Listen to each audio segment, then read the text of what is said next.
আমি এখন ওই বিয়েটা ভেঙে দিয়ে তোমাকেই বিয়ে করব। আপনি বললেন আর হয়ে গেল? আপনাকে তো আমিই বিয়ে করবো না, আমি রাজি না, আমার বাবা মাও রাজি হবে না, বিয়ে হবে কেন?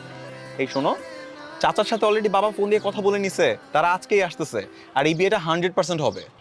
হবে না। কেন হবে না? দেখো, বেশি তেরিং বেরিং যদি করো না, তাহলে এখনই কাজে ডেকে এনে আমাদের বিয়েটা করে ফেলবো। আপনি কি পাইছেন আমাকে? যখন মন চাইবে বিয়ে ভেঙে দিবেন, আবার যখন মন চাইবে বিয়ে করতে চাইবেন, আবার ভাঙবেন, আবার করতে চাইবেন। ফাজলামি? আমি কি খেলার পুতুল নাকি? হ্যাঁ, আপনি প্রেমিকাকে বলবেন তুমি হলে পূর্ণিমার চাঁদ আর আমি হলাম আমাবস্যা। এখন সে আমাবস্যাকে বিয়ে করতে আসছেন কেন? দেখো, আমি এটাই প্রমাণ করতে চাই যে তুমি কোনো আমাবস্যা নও। আপনার না মাথায় সমস্যা আছে। হ্যাঁ, আমার মাথায় অনেক সমস্যা আছে, আমি না পাগল হয়ে গেছি। আমি যতক্ষণ পর্যন্ত তোমাকে বিয়ে না করব, ততক্ষণ পর্যন্ত আমি কোনোভাবেই ঠিক হব না। আমি আপনাকে বিয়ে করব না। খালি বিয়েটা একবার করে নি, তারপরে হারে হারে মজাটা আমি বুঝাবো। কি দেখলে তো, অবশেষে কিন্তু তোমার সাথে আমার বিয়েটা হয়ে গেল। এখন চুপ করে আছো কেন? কথা বলো। কারণ আমি কথা বলবো না।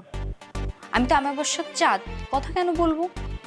ইসরে, তুমি এখনো সেই চাঁদ সূর্য নিয়ে পড়ে আছো। দেখো, তুমি আমার কাছে হচ্ছে আমার পূর্ণিমার চাঁদ, আমার সূর্য গ্রহ নক্ষত্র সবকিছু। আচ্ছা তাই? তাহলে ওই মেয়েকে এক্ষুনি ফোন দাও, আর ফোন দিয়ে বলো সেদিন আমি তোমাকে যা বলেছিলাম সব মিথ্যা, তোমাকে সান্ত্বনা দেওয়ার জন্য বলেছিলাম। এক্ষুনি আমার সামনে বলবা। ঠিক আছে, আমি এখনই বলছি।